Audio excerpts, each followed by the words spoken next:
Pieces current news में आज का हमारा विषय है विश्व जनसंख्या दिवस 2025।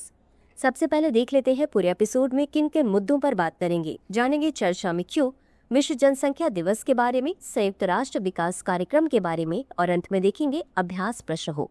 तो चलिए शुरू करते हैं। हर वर्ष 11 जुलाई को विश्व जनसंख्या दिवस मनाया जाता है।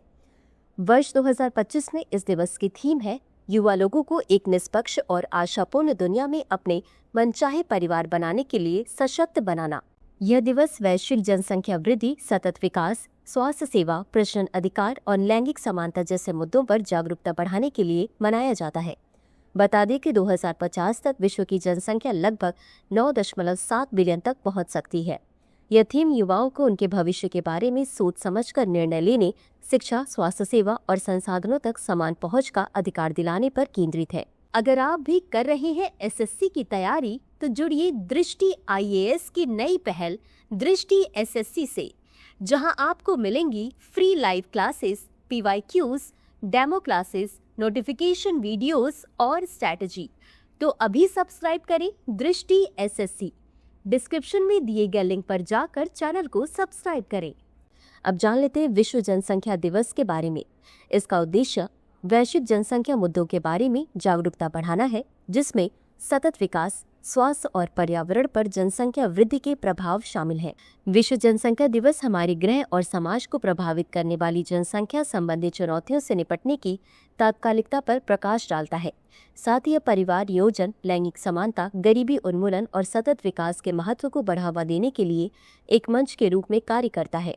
1989 में संयुक्त राष्ट्र विकास कार्यक्रम ने सिफारिश की थी कि 11 जुलाई को अंतर्राष्ट्रीय समुदाय द्वारा विश्व जनसंख्या दिवस के रूप में मनाया जाए। यह सिफारिश 11 जुलाई 1987 को मनाए गए 5 अरब दिवस से प्रेरित थी, जब विश्व की जनसंख्या 5 अरब तक पहुंच गई थी। बता दें कि पहला विश्व जनसंख्या दिवस 11 जुलाई 1990 को मनाया गया था, जिसमें 90 से अधिक देशों ने भाग लिया था।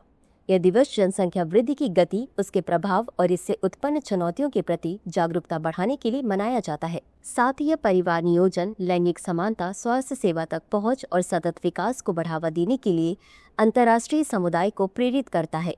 अब जान लेते हैं संयुक्त राष्ट्र विकास कार्यक्रम या यूएनडीपी के बारे में।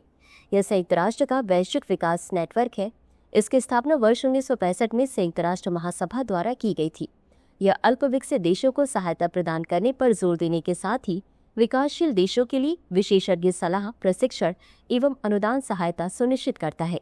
इसका कार्यकारी बोर्ड संपूर्ण विश्व के 36 देशों के प्रतिनिधियों से मिलकर बना होता है, जिसमें प्रत्येक 3 वर्ष बाद बारी बारी से अलग अलग देशों के प्रतिनिधि अपनी सेवाएं देते हैं। यह पूर्णतः सदस्य देशों के स्वैच्छिक योगदान द्वारा वित्त पोषित है। यूएनडीपी संयुक्त राष्ट्र सतत विकास समूह का मुख्य केंद्र है। बता दें कि यह एक ऐसा नेटवर्क है जो 165 देशों में फैला है तथा सतत विकास के लिए वर्ष 2030 एजेंडा को आगे बढ़ाने हेतु कार्य कर रहे संयुक्त राष्ट्र के 40 कोषों, कार्यक्रमों, विशेष एजेंसियों एवं अन्य निकायों को एकजुट करता है। इसी के साथ अंत में देख लेते हैं आज के अभ्यास प्रश्न को। संयुक्त राष्ट्र विकास कार्यक्रम के संदर्भ में निम्नलिखित कथनों पर विचार करें। 1. यह संयुक्त राष्ट्र का वैश्विक विकास नेटवर्क है। 2. इसकी स्थापना वर्ष 1965 में संयुक्त राष्ट्र महासभा द्वारा की गई थी। उपर्युक्त में से कौन सा या कौन से कथन सही है या सही है? ए केवल 1, बी केवल 2, सी 1 और 2 दोनों, डी न तो 1 और न ही 2। इस प्रश्न का उत्तर कमेंट बॉक्स में जरूर दें। अभी के लिए बस इतना ही। धन्यवाद। डियर व्यूअर्स, अपने एग्जाम की तैयारी को और बेहतर करने के लिए हमारे चैनल को लाइक, शेयर और सब्सक्राइब करना न भूलें।